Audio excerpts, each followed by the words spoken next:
Every city has that one story whispered late at night, the kind people dismiss as urban legend. But tell me, what if you boarded a bus one evening and simply never arrived at your stop? What if the bus itself was the last place anyone ever saw you alive? This is the story of the Midnight Bus, the one that collects passengers but never lets them go. It was a rainy October night in the small city of Crestwood. The streets were nearly empty, save for the occasional flicker of neon signs in forgotten diners and gas stations. At 11:55 p.m., a lone bus pulled up to the corner of Eastbridge Avenue. Its sign, glowing dimly through the rain, read Route 13, downtown. It was odd, because Route 13 hadn't officially run for years. The city has shut it down after too many accidents. And yet here it was, idling in the dark, its headlights glowing too faint, like tired, milky eyes. Inside, the driver sat perfectly still, a tall man in a cap pulled low, face lost in shadow. He never spoke, just lifted one gloved hand and gestured for passengers to board. They sat scattered, each too tired to speak. The driver closed the doors with a hiss that sounded almost like a sigh, and the bus pulled away. At first, nothing seemed wrong. The rain streaked down the windows. Streetlights flickered past. But after a while, Maya noticed something odd. The windows no longer showed the city. Instead, the glass reflected only blackness, no lights, no streets, just endless dark, as though the bus were moving through a void. Maya whispered to Mr. Graham, Do you see outside?"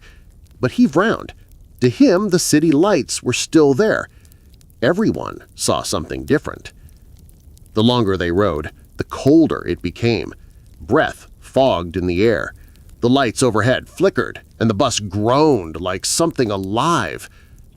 That's when Daniel noticed the seats. The upholstery was damp, not from rain, but from something thicker. Dark stains spread across the floor, leading toward the back row. One by one, the passengers began to vanish. Tasha was the first. She stood, saying she wanted to get off. The driver didn't reply. He just kept staring straight ahead, hands locked on the wheel. But when she reached the door, it opened on its own. Tasha stepped out onto nothing, just blackness, and in an instant she was gone. No scream, no fall, just gone. The others panicked. Maya cried out. Mr. Graham shouted at the driver, but the man never turned his head, never spoke. His face was still hidden beneath the cap's shadow. Then Daniel tried to pull the emergency stop cord, but when he tugged it, it broke off in his hand, dripping with something red. Mr. Graham suddenly froze. His eyes went wide. He whispered, "There's someone sitting next to me." But Maya saw nothing, just an empty seat. Graham screamed as invisible hands dragged him backward, seat by seat, into the shadows at the back of the bus. When the lights flickered back on, Graham was gone. Only his glasses remained, cracked and wet with blood.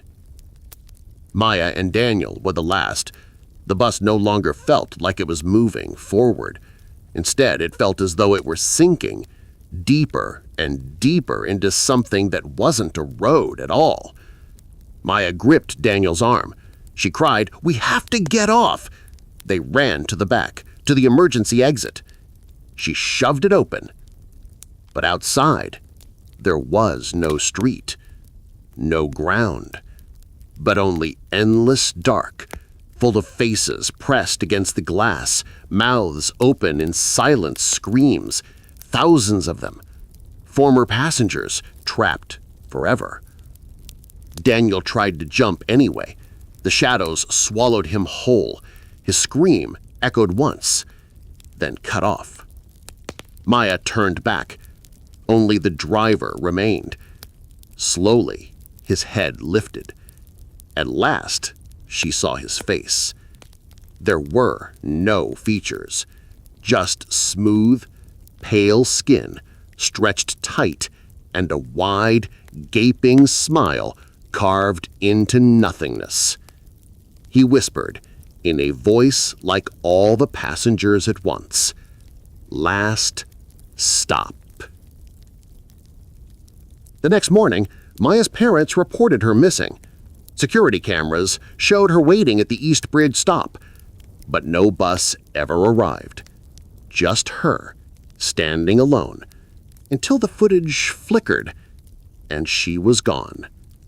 To this day, if you wait at East Bridge Avenue after midnight, some say you can hear the low hum of an engine, the hiss of brakes, the creak of doors opening, inviting you inside. So, would you dare to step onto the midnight bus? And if you did, would anyone ever see you again?